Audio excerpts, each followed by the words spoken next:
Now, there's one word which has really dominated our social media, our discussions as a nation over the last 2-3 years, okay? And this word is the word evidence, okay? Now, somebody might say, oh, the government has done this, the government has done that. You will hear somebody shoot up very quickly. Where's the evidence? Okay? Now, we even had something that some people are calling an election. And immediately you try and say, you know, state things which are very obvious. You hear somebody asking again, where's the evidence? I will mention the most classic example of all. Right in Club 1999. Okay, I've been doing this thing for a long time, over 12 years, so I know when I receive information, what is most likely to be true, what is not most likely to be true. And anyway, I have a policy, when the information is very controversial, very major, I rely on at least 2 independent sources, okay?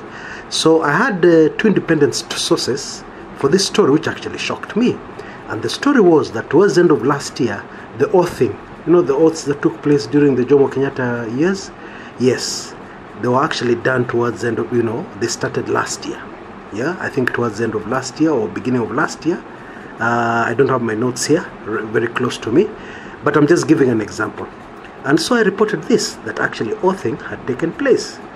Now this guy comes and says, where's the evidence? And even adds something more. Can you please give us pictures so that we see the oathing taking place? Now, for something serious like that, just put yourself in the shoes of the people who are doing this thing. Yeah, would you allow anybody with a camera near that place where you're doing that evil thing? Would you even allow somebody you don't trust with a smartphone which may have a camera anywhere near what you are doing? And in case somebody slipped through, would you be able to do such things without checking and making sure that the coast is clear and that the security is tight? Yeah. Bila photograph, bila evidence, that is just propaganda. That is what this guy said. Oh boy. Yeah? Now, I have said this many times, but let me just ask. Have you been watching movies lately? Now, movies are based on actual events. Okay? Now, there's another place and another time in history where there's a similar situation. Yeah? Whereby all sorts of funny things used to happen, and then immediately you raise your voice and you say, I think you did this and this and this and that. Somebody would come out very quickly. Where's the evidence? Yes, you've guessed it. America's problem with organized crime. Okay? People like Al Pacino, yeah? Mafia people. The Godfather, yeah? Don Corleone, a fictional character, but portrayed exactly what the mafia used to get involved in. Okay? Because it was all about the evidence. Where's the evidence? 5 family members of 5 mafia family heads get killed, assassinated on the same day. Okay? So you'd stand up and say, this is very obvious. Those people must have been assassinated by so and so who wants to gain control over the mafia. You'd be told, where's the evidence? Now, sadly, there's something else I need to remind you. Especially when you're talking about a government which has been elected into power. Where's the burden of proof if somebody accuses a government? Where's the burden of proof? It has to be the elected government because they're answerable to the people. So if somebody raises something, then the easiest way for them to do is to dispel that particular rumor or propaganda, as they like using those words, yeah? By saying, no, this is not true. They release a statement and say this is not true because of 1, 2, 3. Now, I feel very sad looking at the Kenya of today because I was a very young, small boy in primary school. But I remember a lot of the things that used to happen in the 70s when J.M. Kariuki was murdered. J.M. Kariuki was a very vibrant, true son of Kenya, yeah, politician. He was murdered in a very brutal way. Now I can imagine if J.M. Kariuki were to be assassinated today, can you imagine what would happen in social media? People would say, the first thing I assure you people would say, J.M. must have been, J.M. was a Kikuyu, J.M. is part of the government. He must have been murdered by Raila. So opposition which organized that murder.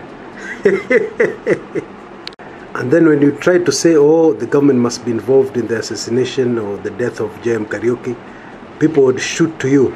So you had, where's evidence? Yeah?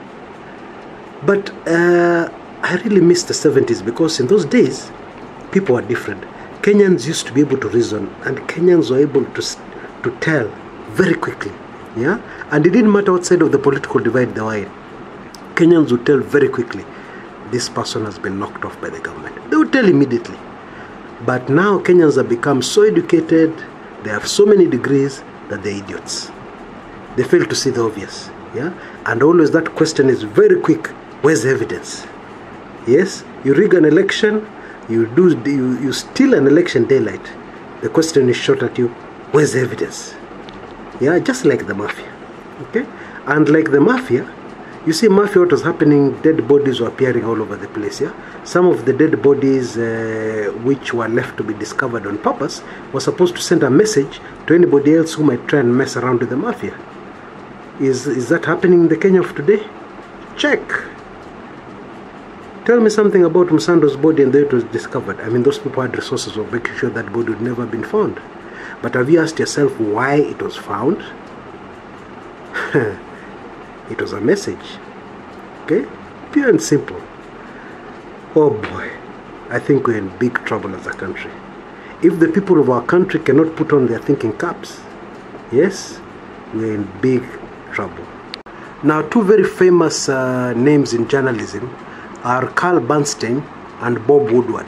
Those are the two young journalists who broke the Watergate scandal, the biggest story in history, a story which forced the resignation of the most powerful man in the world, the resignation of the United States of America President, Richard Nixon. Now, these two guys are working for the Washington Post. Now, I can imagine if they're in Kenya today, because a lot of what they wrote was circumstantial, yeah? They get a tip here, they get a tip here, they write an article, circumstantial evidence. Yes, they say this guy is probably linked to that guy, because this was found somewhere, it is probably linked to that guy. Yeah, that's how they build up their story over time, till finally, a president resigned. Now, what is my point? My point is, powerful people, people in government, are not going to do something and then leave evidence behind for everybody to see. Get my drift?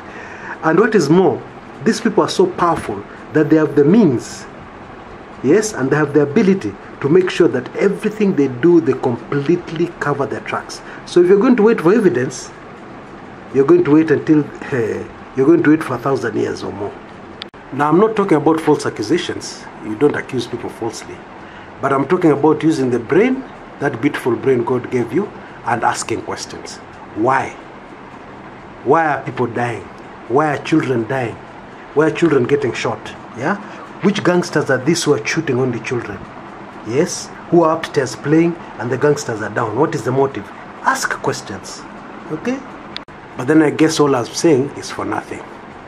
I bet you that immediately after you finish listening to this recording, you will go to social media and somebody will say something reasonable, yeah, or somebody will ask a question, and that question will come up again. Where's the evidence? Until next time, this is Chris Kumekucha.